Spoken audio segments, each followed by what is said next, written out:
Welcome to the end of eras. Ice has melted back to life. Done my time and served my sentence. Dress me up and watch me die. If it feels good, tastes good, it must be mine. Dynasty decapitated, you just might see a ghost tonight. And if you don't know now, you know. I'm taking back the crown. I'm all dressed up and naked. I see what's mine and take it.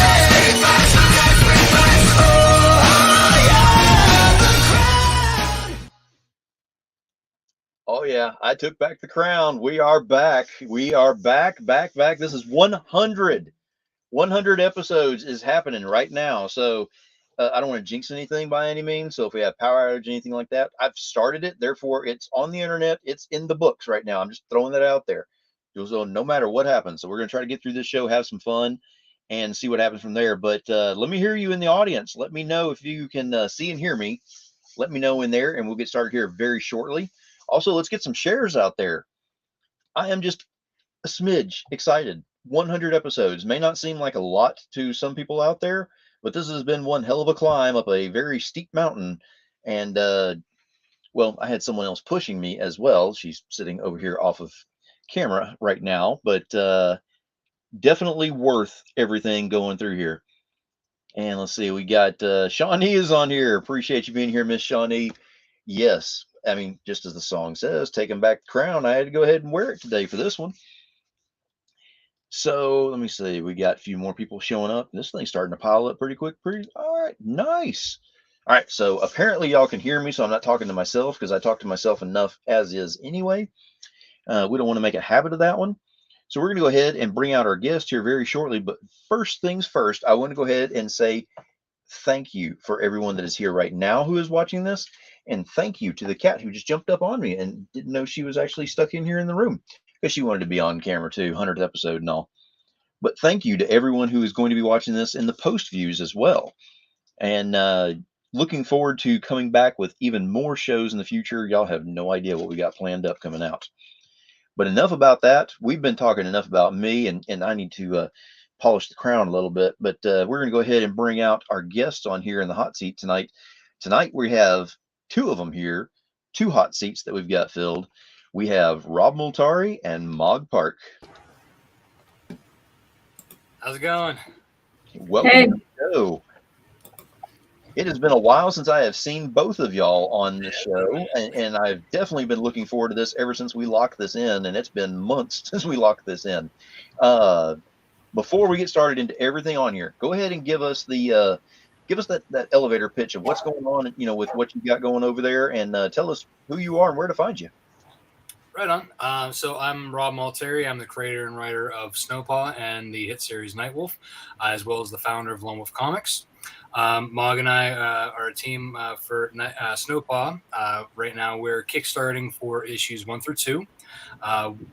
Right now, for the elevator pitch, we got in the 19th century Scotland, a fierce heroine with an adventurous spirit nearly gives in to the social expectations of her time, but a trite fairy tale ending is not meant to be, as Cyrilla McKinley discovers her werewolf lineage and her eyes are open to the existence of supernatural beings and creatures of fantasy.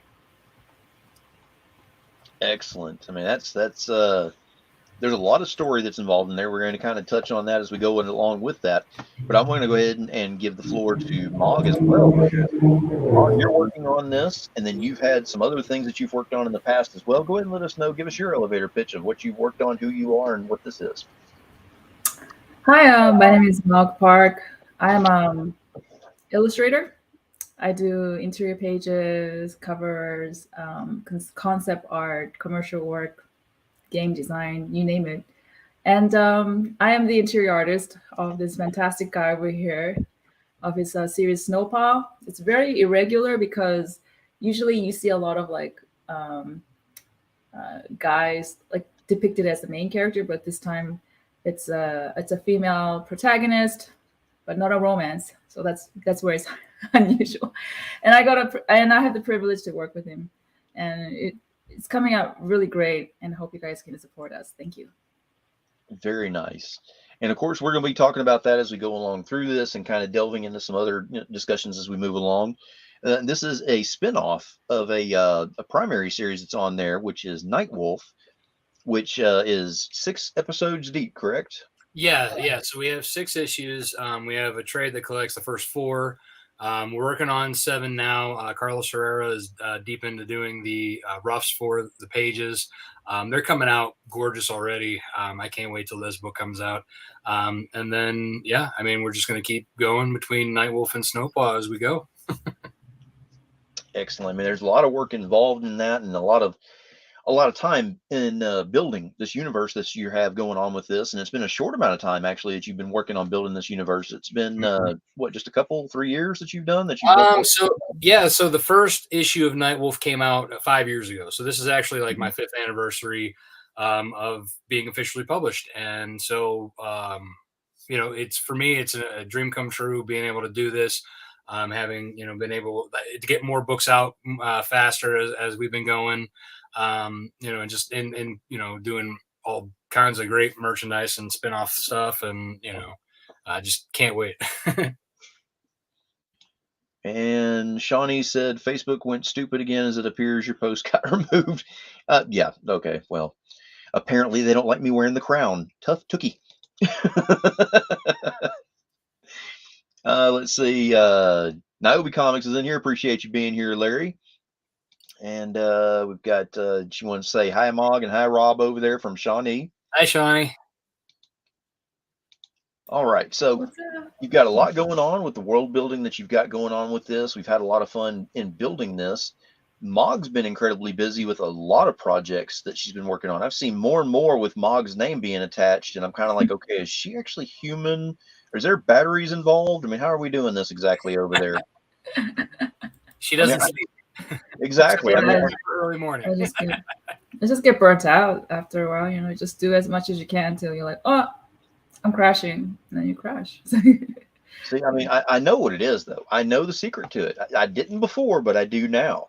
Is that you'll get that amazing food over there that makes me just die over here seeing it every time I see it posted and all. And that's what pushes you every single time to go, yeah, I can keep going. I'll keep going. I'll keep getting that food. Yeah, we'll keep doing that.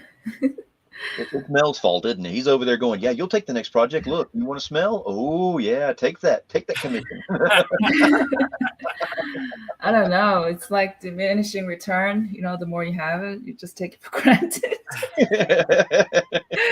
Yeah, but thank you though. Yeah, we try to make good stuff.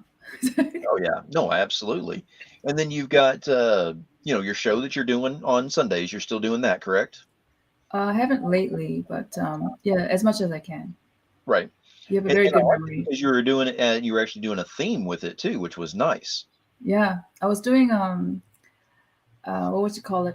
Swipe Sunday. So I would take artists that I admire, and I would kind of pay tribute to them and talk about them, and then I would swipe them. The challenge is I have to do it within 2 hours. So yeah. So I mean, there's a lot of stuff that you're working on with that, and then you and Mel have still been doing the auction, which happens once a month, which has been incredibly interesting. I've seen some people actually submit some things, and I'm going, that is awesome. I mean, some people you've never heard of that are basically buyers or collectors. Yes, they're throwing their hands in, going, let me give it a shot, see what happens. I'll give you props on that for going ahead and giving them the wherewithal to go ahead and say, hey, I'd give it a shot and see what happens. Yeah, because this all originated during COVID, right? So, you know how we would like sometimes meet in the cafe shop and then just draw and then drink together and chat. And I thought, why don't we just kind of be productive, and instead of proactive, instead of just drinking, we have other people buy our work, just not for like making money, but just to like give that boost. So a lot of people, most of the time, you're right, there are fans, and they thought that they can't draw, and then they just do it, and then they get excited that even just one got sold, and they get stoked, and it kind of like just feeds into the positive mentality, I would say, like just you can do it, it's okay. So well, eventually I'm going to turn in my stick figure and make sure that gets sold somehow, some way. We'll figure something out. Yeah. For your stick figure to sell, I would say you need to like promise disclosure, like outstrip and then put those stickers at the nipple stickers, and then I'll dance for you for like 5 seconds video, yeah, stuff like that. I mean, $20 is $20. Yeah, Jesus, why not? No, I mean it's all in fun. We know that, but I mean you've been working on so much stuff, and then for Rob to actually be able to pull you in to do not only cover work, but you're doing interiors, correct? Yeah, How did you manage that, Rob? How did you get her locked in for interiors? Did you give her better food? You did, didn't you? I happened to luck out. She had gotten a few copies of my book from Henri Campaign during one of his live, like we did a live signing for Nightwolf, and she had, got those copies, and then she needed to get the rest of them from me. So, we got connected that way, and I was like, hey, do you like my series and you like werewolves? I have a spin-off series. Would you be interested in doing it? It's about Snowpaw's origin in the 19th century Scotland. And she was like, I'm in. Yes, exactly. The moment he said like late 1800s, for me, that was like the key words, like, something historic. Let's do it. Well, you had already done, a cover for Nightwolf, and then you started working on this, correct? No, she did so after we talked initially, like when she was on board to do Snowpaw, she was like, hey, because I think I was running issue 5 at the time, and she did a pinup, an original artwork. That's what it was. Yeah. And that went really well. And we had she had this brilliant idea to like sell the original like drawing for that and painting. Anyway, like it was like a one person tier that we called her Direwolf tier. And that was his idea. It was really cool. Yeah. Yeah, and then like and it got snatched up, by one of my usual suspects. One of my long-term Wolfpack members was like, boom, I got that. Yeah. Phil, what's really cool is Rob, I think it was Rob originally, like he came up with the idea before he met me, like the Wolfpack. That is amazing. It kind of creates like that, I don't know, family feeling, like part of something special. I like that. Well, I totally agree, because I get the emails too, because I've supported the projects throughout the time and all, and whenever I get those emails, it's really cool because it's not a 2 a.m. infomercial. It's not just buy this. It's cool information, and then it really pushes on other creators and their work, or other creators, what they're wanting to work on, getting out there. It's just it's reassuring to me to see something like that, where it's not necessarily about just me type thing. He's actually you're actually putting out there, Rob, where it's actually towards other people as well, and you're just making it basically we're just chatting at that point. I mean, it's not even a business relationship or anything. It's like, hey, I've got this thing I want to talk about real quick. Here's an email. Yeah. I mean, that's kind of like what I want to be able to make it a community. I didn't want it to just be like I'm that dude out there trying to sell. And because for me, it's like I like to talk. Like I encourage them to reply to emails. I encourage them to talk to me. And I have several like pack members that like I'll talk to like on the regular, like just back and forth. They'll ask me questions, or like, and we're friends on Facebook. You know what I mean? Like for me, it's like it's better to be able to have that pack and group mentality. I started out doing this alone, but now I don't feel like I am. You know what I mean? Like I'm doing this with the pack. You are not alone. No, not alone at all. No. Yeah. So, I mean, how does it feel? Because I know that you're definitely getting progressively, like your percentages are going up on your campaigns you got out there. So you're definitely seeing that growth on every single one that goes. And I know for most people, whenever you start out and you're on your first, second, third one, you're like, there's the button and let me turn away and make sure, actually it'll do something.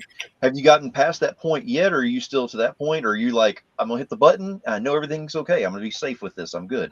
I think I still get that like initial at first, but then like when I see like the first day, my phone just nonstop blows up. I've done very well with rallying the troops, if you will. The Wolfpack heeds the call right away, so a lot of them come the first couple of days, which is amazing because then it's like then I don't have to like like the goal gets hit quickly, and then I'm not like, oh, like so.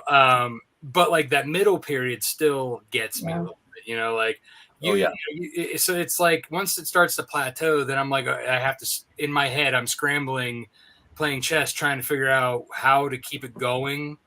So, I still have to play that drum to, beat that, to keep touting it out there until like the last couple of days. And the last couple of days, then like there's another, like upswing. So it's like first couple of days, last couple of days is less of a worry, but that's still that middle period it eats at you. And even though you're doing well, it still is like, oh, what if, in the back of your mind, what if I don't, hit this? What if I don't get that? I have all these things planned that if I have stretch goals, I have so many stretch goals. Yep. But it seems odd that almost every single time you have one of those dreaded lull periods coming across there, it's a full moon that's happening. So you have something that you offer that adds a full moon package in there. And I'm like, okay, either he plans this out really, really well, or he's over there, calling to someone to make it a full moon at some time for him. He's got, that little number, stashed underneath somewhere. What's funny? So like it works out like, so I try to nail a date. And then sometimes that date doesn't work out, so then I have to push it a little bit. And then once I actually get the date nailed down for sure, like just hammer that thing in, then I look and see at the calendar. I actually wanted to launch a week or two before, right before my 40th birthday. But then it ended up being like 2 days after my birthday. So I originally had a plan that I wanted to do like one of the like it was a print, but it was the Kaylin Smith cover with the dwarf elf and the Chargonite like cheering, like with the drink. I thought that would have been a cool, hey, cheers, I'm an old man now, kind of to give everybody for free. But that didn't work out. So like I said, and then I looked at the calendar. I always check when the full moon is because I try to do either like an email, like a discount or something, or like if I have a campaign, I want to make sure if there is a full moon anywhere in the campaign, I'll always do a full moon one. And the last Nightwolf one happened to be over like Easter weekend. So it was like a full moon and Easter gift. Yes. This one, of course, it being the Hunter's Moon in October, it's always a good one. Exactly. It's like prime territory that you've already just got your place staked out on there. Yeah. It's like going to a hunting lodge. You've already got it all set up and ready to go every year. Yeah. And I love to give away like free stuff, even if it's like I obviously do the milestones, and I do, that. So every time that hits, they get a free thing, but like, I want to just for like a day, a celebration, something, I like to give out, some freebies. Just because, like, they're coming along for the ride with me, so might as well treat them to something fun to give, and that's, I do the early bird stuff, I do that, so I try to give away as much as possible, so it's not like they're just like, oh, I'm just throwing my money at this thing and then I'm only getting that thing. No, you're going to get more than just the thing. Exactly. And Shawnee says it's such a fun, cool concept. Thanks, Rob. Absolutely. It is. And at least he's using it in the right way, because a full moon add-on could actually mean something else that, in the direction he is. So we're okay right now. But you never know. That's why you have to make sure you go along for the whole ride. You never know what you're going to miss. Right? Yeah. No. No, but it's a lot of fun. It's a very fun project that's on there. It's a very unique, because there's a lot of, there's werewolf books all over the place and everything, but this has got a different feel to the story. Almost if you took, Team Wolf and gave it some sharper fangs, I guess is the way I'd kind of look at it, because it's still dealing with other situational things that are happening along with the supernatural events that are happening, of course, because that will throw everything off as well. And I like that you have that. And then to go ahead and branch off to Snowpaw, and Snowpaw is actually very much shunned and not accepted. And then to be accepted because she's very powerful and everything, but not just because she's very powerful. there's different, there's different, I guess, lessons that are to be learned in there while you're kind of reading through that. I haven't seen issue 2, but I mean, in issue 1, I definitely saw that kind of feel to it, is what I was getting from it. Yeah, I mean, I wanted to show, that she's a strong female to begin with, right? And she's like ahead of her time as far as like, like being progressive about everything, and it just had to be. I wanted to make sure that it was still historically accurate, where like, she's a woman in that time period and she's fighting against the grain.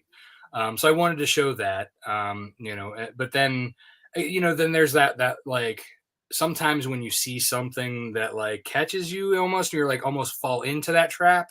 Mm-hmm. And then and then you, when you're almost like comfortable with it, and then it gets ripped away, because it makes for more of a, like, an interesting story that way. Exactly. And I'm good at like throwing the rug out from under my characters. Apparently I love to torture my my protagonists. Well, I do see that, yes. Now, let me ask you, Mog, as far as, with you doing the interiors and going into the work and all this, with your background, I mean, spanning all the way back to even doing some Game of Thrones stuff, because some people may or may not know, you've actually had your hands into that saga. So how does it feel to come into here and put this into this? Are you feeling like there are some elements coming from your experience from Game of Thrones that you're actually inputting into this because of the time period things you're using? Yeah, definitely. Like the way, like for example, the method to produce a picture, like especially anything historical, that really came in handy.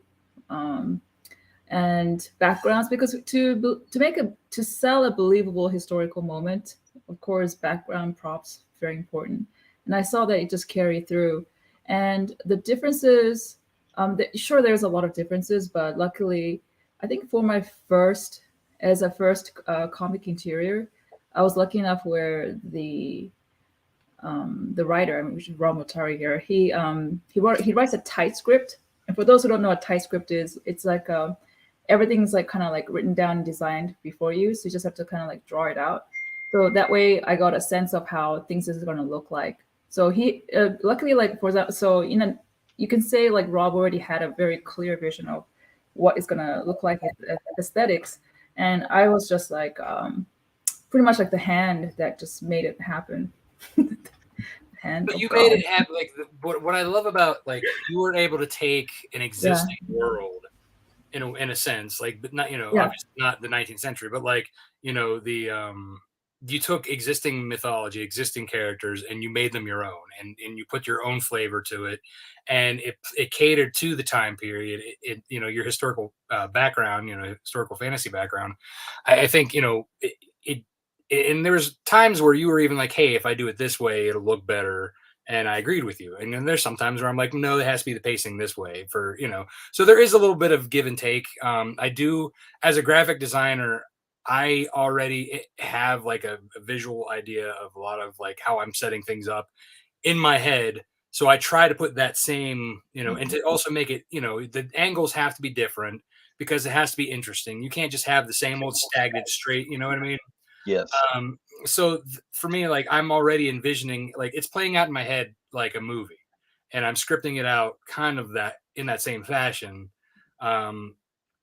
So that's how I feel, and I think Carlos, being English is his second language, I was forced, as I was writing with him, I was forced to put as much detail in there for him to understand. Because if I put slang words or, just like left it kind of vague, it was hard for him to understand what I was saying. So I think I got that practice. And then I refined that to when we got with Mog's script. It was like, my latest script, because I'm writing, this on the fly, Right. Whereas like, Nightwolf already has 12 issues scripted. Snowpaw, I have the story here, but I'm like, the first, issue was like, I finished it right before I gave it to her. The second issue, I finished it right before I gave it to her. What? I mean, obviously I had Katrina doing the editing, in between that. you know, but like I legit, like I am, you know, I'm still working on the scripts, like as we go. I have a question about that. You know, like when you finish it so fast like that, I noticed like I was listening to an interview about like towards writers, and then this famous writer, I forgot his name, but he said that he finds like there's kind of like two types of writers. One is they don't know what the end is like, so as they write, it just kind of comes out. So they're actually enjoying the process. They're like, "Ooh, it's a journey." And then there's other writers like, "I just know everything," and then they just start writing it down. And for them, the process is tedious for them because they're already there at the end. Mhm. They're like, "Oh God, my gosh, I can't get this done." Like it's like that. So I was wondering, what are you? It sounds like to me you're more like on the other side where you just know everything, and the writing is just like just gotta write it out like that. So I think I'm a combination. Okay. Like I said, with Nightwolf, like having it like that far scripted in advance, it was it was like I had it like in my head, but then like I didn't. There was a lot of details that wasn't fleshed out. Yeah. You know what I mean? So like I Mhm. knew like X, Y, and Z, but like Mhm. you know I needed to fill. Or I take it back. I had A through like F, and then it is you know so I had to fill in Oh. the, the middle, and so I think writing as I went, knowing how I wanted it to end. You know, I filled that gap in, and I think that was nice about like writing the first issue of like Snowpaw. You know, basically came from a conversation that Snowpaw and Nightwolf had in the Nightwolf series. It was Yeah. like Rogue One being written into a Mhm. movie from one line in like A New Hope, right, from Star Wars. Yes. So that was kind of like for me, like I knew at the end of that issue was going to be. That was the first thing I wrote. Was was the last page of issue 1. So I had to go back and be like, okay, well, obviously we have to show her life before, right? You know, so Mhm. I had A to Z. Now I was like, let's fill that in. Oh, that's interesting. Wow. Well, because that way it gives you a little more play on what you're dealing with, because you've got an idea of how it begins, how it ends, but just playing with that middle part will determine how much you're putting out there too. If you're going to put out, 12 issues, or if you're going to put out 4 issues, or if you're going to put out just a trade and finish it off in one fell swoop, Right. it kind of gives you that idea of how you want to do that, and it gives you an idea on building that world even bigger, like you're doing with Snowpaw now, because you're able to veer off and go, hey, let's try this branch and see what happens with this one. Yeah, and that's what gives us a lot more leeway to play with the fantasy side of it. Yeah.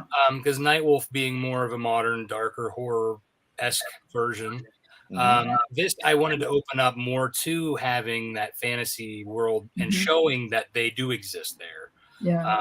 And because it takes place so far back, that I wanted to show that there were a lot more that you may not see so much now. And there was a page in Nightwolf where it showed some of the fantasy creatures in like test tubes in like Area 51, just to kind of give you that like they were there. Yeah. You know, so like there is a reason for this diminishing, if you will, and we're gonna get to it. And I've been kind of sneaking it into like the first 2 issues in a way. There's a little, some of that politicking that you might see with some of these. There's some things there that I'm slowly building to. So that's kind of like why there's a lot of that. Like, well, why are these old guys talking about this and that and making deals? Well, because that's what corporate people do. They ruin shit. Yes, but you guys for anybody who's watching and also Phil, man, like issue number 2 is like a totally different playing, like a leveling game. What a leveling Playing field. Playing field. Thank you. Playing field. Yeah, it's crazy. Oh my god, like the actions. It's like really, I mean, because we advertise like it's action, and in the first issue you might not see as much, but second issue, it's if you don't know any better and you pick it up, you're like, damn, this is like freaking action like that. It's so different. It's awesome, and there's a change of scenery, so it's not just Scotland, something else.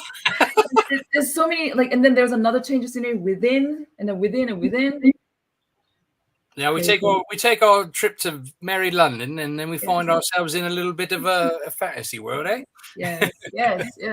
But it's like amazing. It's like but the characters that like they introduce and some of the villains, you think this is the bad guy, and then you're like, oh shit, what's gonna happen next? And it ends at a cliffhanger like that. Yeah, I like to throw a lot of like red herrings, and then in this second issue, I also introduced a brand new villain that wasn't even in the first issue. So this villain actually, he's one of those chaotic, pure evil, wants to destroy everything type of villains. So he's not only going to give like, you know, the good guys the business, he's also going to give the bad guys the business, and that's going to force a little bit of a uneasy collaboration that, you know, in a sense, that may or may not be to their detriment one way or the other. Yeah. Wow. That sounds interesting with that. Now, Mog, I got to ask you, whenever you're dealing with, you know, creating these interiors and putting these things together and sitting down and, you know, drawing this out, what is your inspiration? What do you have going in the background? Do you have a movie, TV show? Do you have music? Do you have the DemoNation, you know, podcast? I mean, what do you have going back there? Oh my God. That was funny. I got a good chuckle out of that too. Johnny, that never happened. Just forget it. Erase it from your mind. It's on the internet. It'll never be erased. You were just mocking me while I do that at the end of the video. Oh no. Okay. I don't know. Like while I'm drawing, most of the time, the longest one is usually like the layout process. So when I read the script, I have to translate into a visual media. So when I'm like actually just doing that thing takes a lot of concentration. It's like almost kind of like solving a math equation in a way, because I have to try to think about what it looks like in my head, and I have to also interpret what it would look like in Rob's head. So I have like two screens in my head. I have like one screen, and then it's like playing it separately, and then eventually it has to like match. So, it's like tuning in radio waves to make them I'm like, and then it's like, okay, Exactly. you know, yeah. And then what is the best one from here to here, like, and then it becomes until I have to wait until it become one screen, and that, man, it's like when Rob like gets the layout, it's just literally like chicken scratches, but just that chicken scratch takes the longest. So in that one, I don't really listen to any music, nothing. I have to like really concentrate, and but then the moment it just everything gets approved and I get to draw it, that's when I do listen to I would listen to usually like heavy metal, like alternative rock, punk rock. But you know, I don't know, sometimes I get bored and then I do listen to like podcasts here and there. But yeah. Not much music, surprisingly, except for when I really need to get going, and then get the blood pumping. I love metal, man. I love metal. Exactly. I mean, I don't think I need to re-ask the question to Rob, because he got all kinds of excited whenever you mentioned rock music. He's like, yeah. I mean, so yeah, I mean, mostly, you know, I do like hard rock, a little bit of metal. I'll listen to Octane on Sirius XM like all day. Like I play it on like the internet radio on my computer while I'm working. But like occasionally when they get too much chatty, or they have like one of those takeovers where the bands play like a bunch of random music, I'm like, what's this crap? You know, I'll like just go to like my iTunes library and just, you know, jam. You know, what's funny, like I've been listening to a lot of like Starset and, you know, like Ice Nine Kills lately. And while looking at this, the art coming in and seeing like in issue 2, Silvermane leads Snowpaw into this section of London that I'm not going to really give too much away about, but basically the place within the place that Mog was mentioning. In it, like there's a song called "The Breach" by Starset off their latest album, and it's, you know, I quoted it in one of my posts. Because like I hear it in my head as I'm looking at these things, you know, and it's like, it's just so cool. Even though I know it's like not the right time period, but in my head, I'm still here. For me, like what was that guy? The group's Rammstein. Yeah, because you know when I was doing Silvermane, like that Nordic, you know, German kind of like yeah.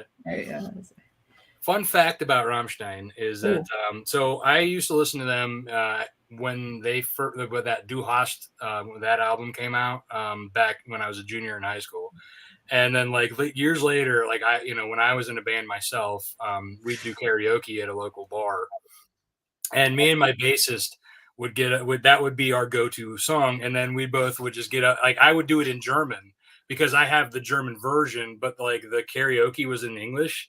So like everybody else is reading the English as I'm doing the German version, and like and we both like during the guitar riffs, we're both like head banging and That's insane. I mean, you've got with the project and everything you got going on here, we've talked about some of the characters and designs and all. I'm going to show some of the artwork while we're going ahead and continue and talking as well. Mhm. So we've got like this particular cover here. That's a cover, or is that a print?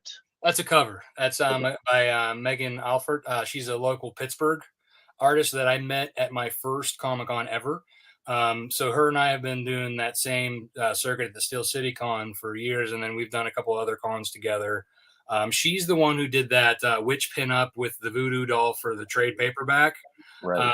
And yeah, so she's done the chibi stickers for the last campaign. So I wanted to, people loved those chibis. So I was like, you know what, we got to make that into a cover. Let's do something with it. And I thought she did an amazing job. She has a very unique art style that has like a very like manga meets like chibi style that with that I thought it was cute, but yet like fierce, like that she's showing right there. And she's done a couple sketch covers for like the last time we were down at Steel City Con. Like we had basically people would buy the sketch covers, go to her, and then get them done. And then because I had like one of her covers on the table, like I do with like when I got Mogs, have them showing there, just to kind of display like what the sketch covers are, because there's still people out there who don't know. But yeah, I mean, there's a lot of she does a lot of great art, and I love working with her. And I'm trying to like pull her into this, into the world more.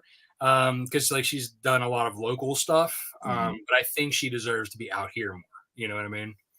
Absolutely. And now one thing that I definitely want to give you, commend you on is with your covers, and it's always been this way. You have a very diverse, way of presenting your covers and everything. It's not, the same pose with a different artist, 6 different covers, whatever type thing. It is something totally different. And with that, I mean, like this one right here, I mean, that's totally different than what we just saw. Completely. Same characters though. Yeah. And it's a great looking cover. It's got a lot of, presence to it and everything, but it gives it a whole different, I mean, I like it because you give it the same way that, whoever gets on here, they're going to find something that they like. It doesn't have to be a particular style or particular, one artist does everything on there. It's got that eclectic, very, very unique feel to it on each cover. Mm-hmm.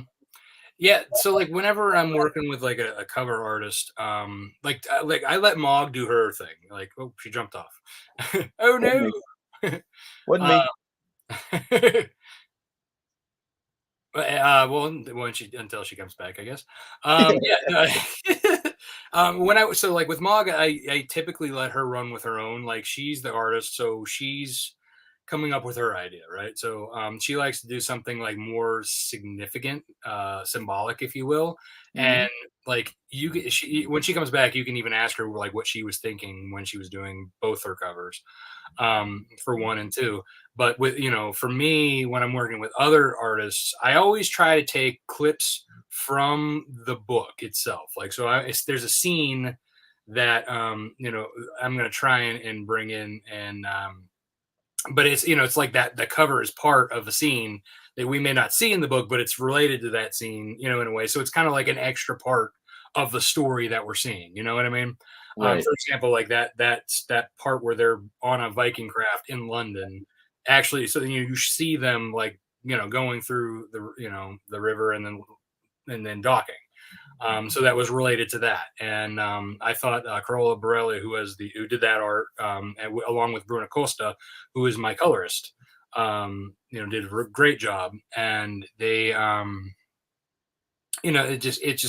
that's why I like to do different clips from the book in different styles with different artists, and I'm always looking for new cover artists. I'm always trying to, because I want to work with more people. I want to, see how they, translate the characters, and for me, it's always like fun to see somebody else do my characters in their style.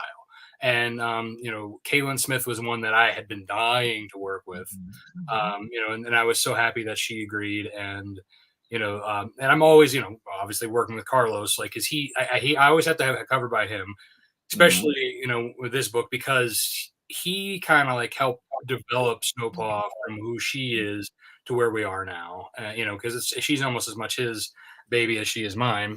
And, and then Chris Williams, does a lot of covers for me because he does amazing werewolves. Matter of fact, I have a, I'm gonna do a little hint, spoiler alert. One of the stretch goals that are coming up is his cover for issue 3 that I reveal when we get to it. But yeah, and then this is another gorgeous one by Rio Burton. She does amazing werewolves, and like that was another one I was like, she's one that I've had on my radar for a while, just because I've been watching like her fantasy art. And she did an amazing job with Silvermane. And this is the one that, I mean, of course, we're using this for the background for the show behind us and everything, but I love the way this one has so much color and so much depth to it. And Carlos is very thematic when it comes to like his covers. Like he'll take a color and keep that palette throughout. You could see that a lot in his Nightwolf ones, which typically have more of that like bluish, reddish tint to it. Thematically probably relating to the book itself and the mood, and he was able to do the same thing. Thank you pretty much. I appreciate it, Aaron. But yeah, he does the same thing with it, but like doing it with the green tones, and it worked perfectly with this character, this demon. He's basically, he's a Scottish folklore demon called a Knuckleave, and he spews this nauseous gas, and we decided to color it the green to make it so that we didn't want to like, it's kind of like that toxic, what I mean? Like green has that toxic, but it also matches the theme of the book with the green color, the Scottish coloring, and so I thought that worked very well with this particular cover. Yeah. Okay. Now she's back. There you are. What happened?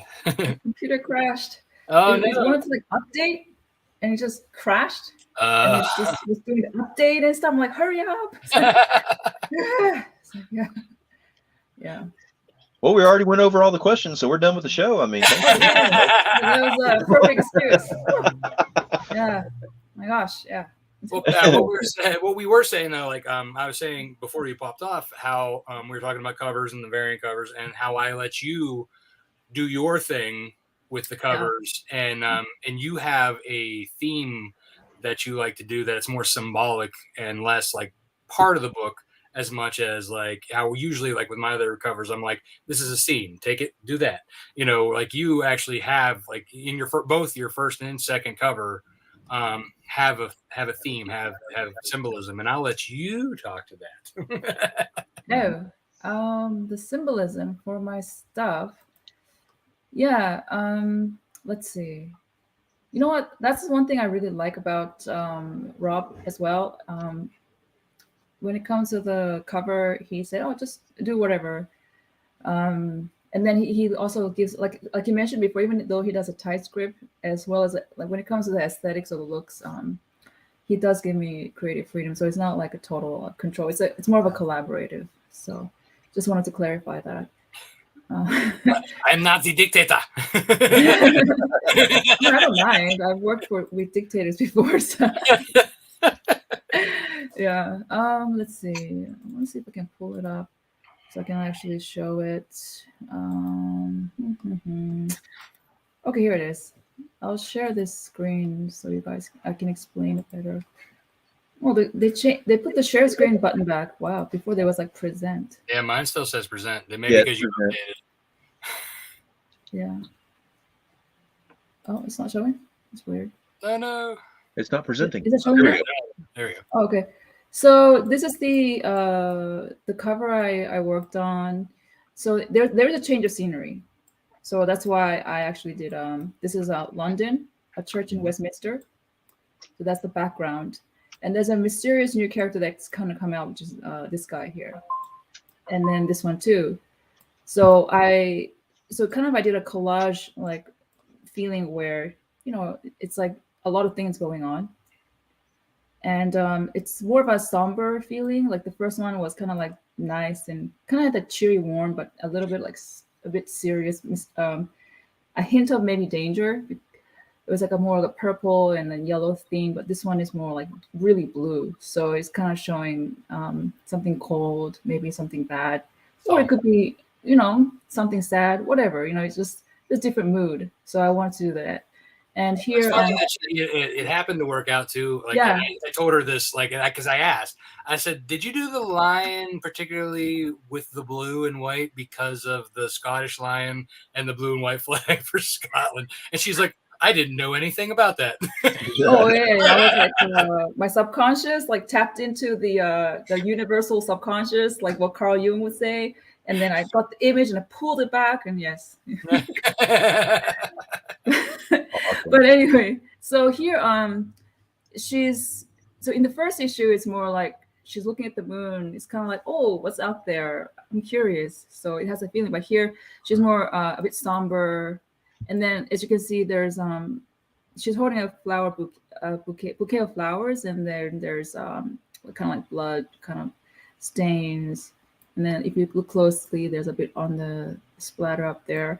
So it's showing that something very tragic, you know, happened. And then because bouquet, there's death. It's for her family. That was an issue number 1, so I'm not spoiling anything for you guys. Yeah. And then this mysterious figure, this lion thing, like it's like wondering, who's the bad guy? Is this the bad guy or is it the bad guy? Like it's kind of it's a mystery thing, you know. It has an intrigue and dark kind of gothic feel, and yeah, and that's her. So that's what that's what I wanted to add that on for this one. It was a kind of a serious note because it is about like she did lose something dear to her, so which is her family. That was everything for her. Issue 1 was her Batman moment. Yeah. There you go. Yeah. You know what I mean? Like I like to have that, like, you know, that serious thing that puts them into that, you know. That's the word I want to get, a melancholy. Yes. I want to do that, the mood, that's very melancholic mood. And it's almost like saying, hey, the first one seems very like, hey, welcome. It's like a beautiful thing, adventurous. And then here it's like, oh, shit got real. And I don't know. It's like blood now. It's kind of also symbolizing that she's not like a child anymore. Like she has to get blood on her hands too. It's like kind of a loss of innocence a little bit. But I kind of wanted to put that into. So yeah, there you go. See, Mog, you got to take a cover like that and put that in a museum and, you know, be a guide going through there and talking about that. I mean, people would be looking at that going, that is the greatest thing ever. Mona Lisa, what? Yeah, maybe. No, that is awesome that you put that much passion and that much thought into, you know, everything that you got going on there. And it's not just something just thrown up there because, you know, certain things on covers, you know, sell better than other certain things. We're not going to get into all of that. But it proves that, you know, I mean, Rob, you're doing okay with the covers you got, and you haven't swayed over that direction with things. So, you know, not everybody has to have the cheesecake. I mean, you know, for this series particularly, it kind of would go against a lot of my reasoning for doing it. Yep.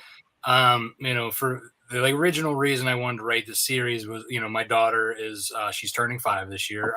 Still not ready to read comics, but I want to be able to give, you know, when she's able to get into comics, I want her to, you know, like have something to read that's, you know, and there's a lot of, like you said, there's a lot of the heroine books that are out there and aren't necessarily good role models for young girls, but like I also wanted to have, so this book is not just for like those young girls, you know, it's obviously, it has, you know, a lot of good character development.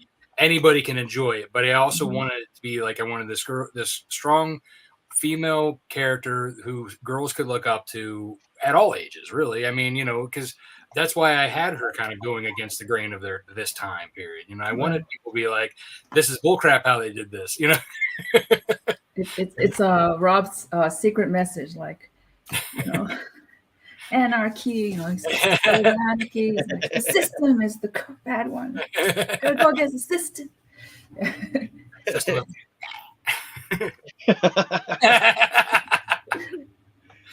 Now you've got this going on. You've got issue number 2 is on crowdfunding right now. Mm-hmm. You've got issue 7. Like we had talked about earlier about with Nightwolf that should be coming out next year, I'm sure, right? Yeah, probably by the time he's finished and we get the page ready, probably late winter, early spring. Okay. So I mean, we've got forward motion on the story, keeping going out there, and things that are happening. Is there anything in your back of your mind that you're looking at that you're going, I could see another branch off of this way over here that I could possibly go? And you could talk about it if you can. If you can't, just say no. I mean, I'm good with that. I mean, so I do have a plushie in the works, and I've kind of teased a lot of it. The final product I haven't shown yet. But yeah, I do have a Nightwolf voodoo doll plushie that I'm doing with some 3D model figurine printouts.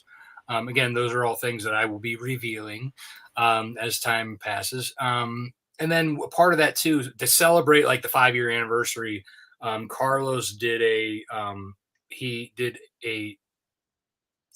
1 through 6 connecting cover with 6. Well, technically there's 7, but 2 of them are together. Characters like in the different spots in this connecting cover, and it came out amazing, and that's gonna be part of that as well. And then issue 7 will be then shortly after, and then Mog and I will be doing Snowpaw 3 shortly after that. And then the other part of that, kind of like that plushie thing, was I'm actually going to do a kids book, board book version, and call it the Wolfpack Pups. And it'll be Nightwolf and Snowpaw kind of like as like kids, and Silverman as like their adult, and they kind of like going to like this school for like supernatural kids kind of thing. And the first board book is going to be a Halloween one involving this voodoo doll, and then the twin witches that I have in Nightwolf. Nice. That sounds like a fun way to switch off on there, and just where you can open up a whole different market, but be able to get the kids involved and let them, they could pick up the comic and not be, going to therapy for a while.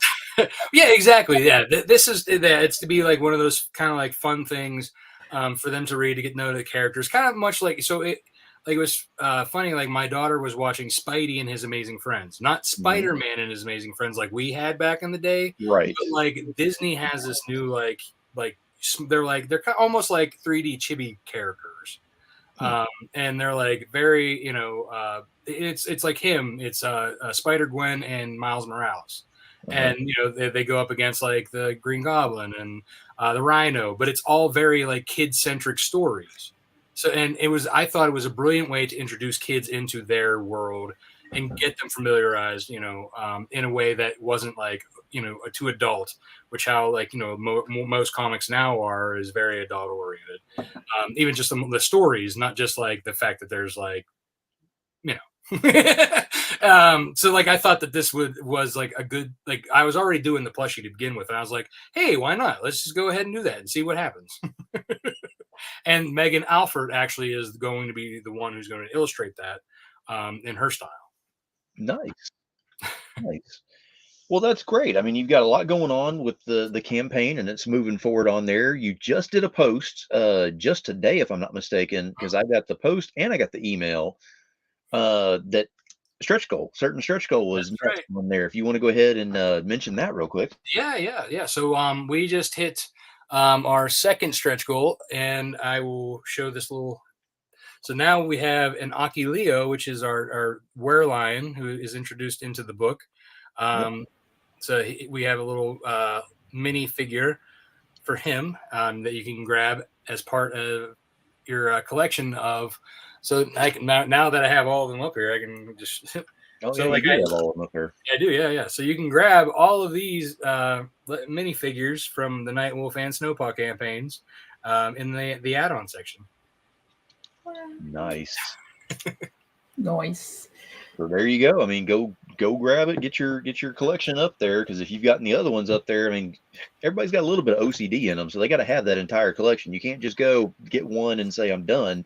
Right. I mean, look at them. They're a package deal. Ooh, wow! I got to go get all of them.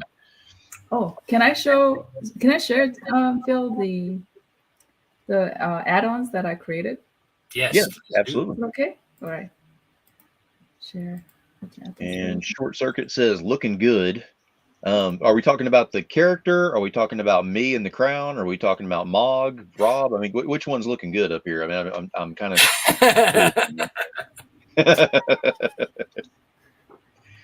All right, let's see what Mog's got for us. Yeah. So this is the first add-on. We were thinking of like a steampunk, because it is late 1800s. Mm-hmm. So they have a lot of elaborate gadgets, and I want filigree and all the parts inside. So I wanted to put those parts in. And for this one, I actually used, believe it or not, I was looking at the pictures of late 1800s, the keys they had, and I deconstructed them. And this is actually part of a key design. Oh, cool. And then also like some parts of this, and I would like break it apart and then just look at the filigree and all the arching, like the metalworks there, and then I added that on. So this is Snowpaw with this new character that you're gonna see. That it's not a major character, but I would say it's there and it's adorable. It's a fun little throw in. Yes. It's a creature that I came up with just on a joke at a Comic-Con. My con assistant April and I came up with this creature, and we called him a Charganite. Yes. And the only way he's kind of like, he's worse than a Smurf. Like a Smurf would say that's very Smurfy.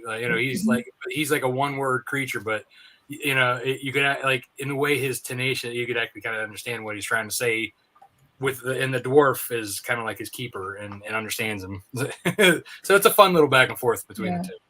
It's almost like a gremlin and a cat and a monkey kind of like all got in together, and and then the fun thing too, like we wanted to differentiate the males from the females. The males are like a darker color with bat wings, and the females are a lighter color with like fairy wings. Wow, I didn't know that. That's like to be continued, guys. It's not something that you should look forward to, guys. But yeah, you'll be seeing a lot more of those guys in the next issue. So again, you see the Chargans here, and this is the designer over outfit. So it's like kind of looking through, and I was looking at like fishes, and then these are actually literally legit, like late 1800s light bulbs. It was more like this kind of shape, and I was looking at these like lightning rods, like they used to put upon. And this is actually a deconstructed typewriter. That's like old seaware, those, what do you call it? Compass. Yeah. So I was looking. See what I mean? She has all the symbolism that we don't even all know about in these things. I don't know about it either. Yeah. So let's see. And then this one is a pencil piece. It's a mood piece. So it's kind of like they're both. I kind of like was thinking again, late 1800s, like, they have this like guys, the men, they would wear this puffy like white thing blouse, and she wore these men long pants, and just looking at the moon, and they're both maybe gone through something really bloody, and they're just howling, and they're just looking at something. It kind of has that, like Shania said, it kind of has that melancholy feel, I would say, a little bit again. It's a mood piece for sure. Yeah. I call it Beauty and the Beast just because, obvious reasons. But it does have a very, like, an elegant feel to the two, I mean, like, it kind of shows, like, their development of their relationship. Right. What I like about it is that this is the wolf howling. That's basically, if you guys don't know, it's the character Silvermane. But here, she's kind of like holding him, but not really like clasping him, but just kind of like putting a hand there, like, hey, kind of maybe also like steadying, like, hey, right, steadying, comforting. Yeah. It's like a support hand, like, hey. And I was very sure to put that hand gesture there. to say they are connected, because if you take the hand away, that's a specialty. I mean, without the goatee, you won't know it's somebody. Yeah, I'm thinking if you take the hand away, like you'll see like they're just two separate beings, but because there's a hand there, there's a connection. Right. It was trying to tell a story. And then these three, by the way, are available, and they're like marked dirt cheap. So please. Yes, they're available in the add-ons. After you pledge a physical pledge, you can add that to, or one of the three to your pledge. They're all gorgeous, and you would get them directly from Mog herself. Yes. Nice. We'll sign them for you, definitely. This one sold. So if you look at it closely, I was looking at like the water signs, like in astrology. I think that's a sign Pisces. But it kind of reminds me of yin and yang, like two fishes going against each other. So you see there's a white fish and a black fish. So the black wolf and a white wolf. So it's like echoing that motif. And then if you look closely, her eyeballs, Yes. this is human, and that's the turning into something, right? And then look at that. In water signs, I heard that there's Pisces and there's a Cancer, and then there's a crab, right? So that's why there's like all these pearl kind of feeling here, pearls. And back in the days, Victorian era, the women use a lot of pearls. And then the bottom hugging it is the Scorpio sign. I think Scorpio. So there's a scorpions. So it's kind of like showing that, water element. But I don't know why. I just felt like water, I think it has like a lot of emotion, I believe. It's associated with emotions. So I wanted that intensity of emotion. And then, of course, this is a fun story. I was like drawing it, and then I was transferring some ink, and the ink splattered on this thing. Like, oh my God. So I ended up just making her hand bloody. And it came out really nicely, though. Like, Yeah, even with that happy accident. If you remember, like Clay Adams was talking about, he sold it, or Mick, the script that Mick printed out Yes. for him to work on. Clay said, sold that, but it was like got all these like Coke stains and stuff on it. Yep. Like, so that kind of has a happy, like used feeling to it, the same. Yeah. But really, thanks to this, I was like thinking, you know what? Let's just like add some, like blood, like specks here and then here like that, and then I think that was an accident too, so it's like a blood splatter, so, but it came out okay. Oh yeah. And then the background, of course, there's like intensity, like all these vines, and I mean these thorns really. So it's roses, but there's a lot of danger, and it's a very uncomfortable kind of feeling. Thorns. Who likes being pricked by thorns, right? So here you go. It's just a very intense mood piece, and this one is sold, guys. So hey, I'm sorry. But you can get the other ones. Yeah, we can get the other one. Yes. Thank you. That was Very it. nice. Now, how much longer do you have on the campaign? So we have, I think, less than 5 days. It ends on what? Oh, Mom's gone. I think she hit on share and went away. Yep. So yeah, we have less than 5 days. I think it ends on Wednesday, the 19th. So this coming Wednesday at midnight. Well, I guess it would be technically 11:59, and then it goes off. Man, you hit on share, didn't you? I pressed the least. Oh my God! Yes. Sorry about that. Mog, we're gonna have to rename you Ping Pong as much as you've been, bouncing back and forth over there. Dude, please. I love that name. I'm gonna take that. Freaking Phil, man, that's amazing. I'm gonna write that down. I'm not She's joking. gonna hashtag it. Awesome. It's gonna be on all kinds of stuff now. Hashtag Ping Pong. Yeah. I'm Ping Pong, man. Well, hey, I have had a great time having y'all on here. We've talked a lot about, the project and things that have been going on and things that have been happening with y'all, with outside of this project and just overall. And I keep y'all on here for hours, to be honest, because I missed talking to y'all. But go ahead and let them know one last time, where they can find you and what you've got going on, and give them that elevator pitch and let them know they need to get over there and support this thing. Right on. So Rob Multari, you can find me at Lone Wolf Comics on Facebook, Twitter, Instagram. You can find me personally at Rob Multari, Twitter, Facebook and Instagram, and lonewolfcomics.com. The short link to the Kickstarter is lonewolfcomics/snowpaw. That'll redirect you to the Kickstarter itself, and where you can go and read about the Bonnie Lass in 19th century Scotland. Again, fierce heroine and adventurous spirit nearly gives into the social expectations of her time, but a trite fairy tale ending is not meant to be as she discovers her werewolf lineage and their eyes open to the first time of supernatural beings and creatures of fantasy. Yes. Very cool. Yes. And Mog, you're up. Oh, mine's simple. I don't have something elaborate like Rob. I feel almost ashamed. It's just Mog Park, yo. Okay, just please find me Facebook, Instagram. She is so modest about this, but I mean, yeah, you've got other things that are going on, so definitely follow her.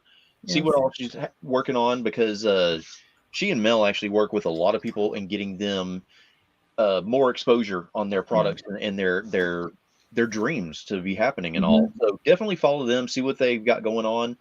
They will help push people to get their names out there. They won't, get them out there without their own permission to do so or whatever. There's no guns to the heads or anything going on, not that I'm aware of anyway. No. Well, except for On. We know that she's, we're going to leave that one alone. She's axed. No, we're not doing that. Yes. But they're great. They're great people. They help everybody out in that. And then, of course, Rob's got a great thing going on with the Wolf Pack over here. We're ready to see, how far we can get this howl going on this particular campaign and moving forward as well. So if y'all have had a great time out there in the audience, go ahead and give us a howl and let us know that you've enjoyed the show tonight. We'd certainly appreciate that. But until next time, I thank y'all both for being here. I'm going to go ahead and drop y'all both backstage if you don't mind, and I'm going to do my closing statement. Thank you for having us, Bill. Bye. Thank you. All right. Thank you.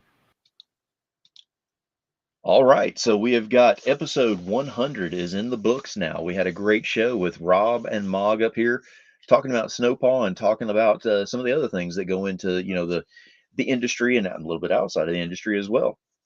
Now, I always have a topic of discussion that always happens at the end of the show, and this show is not going to be any different, of course, because with the 100th episode, you can't change things up, can you?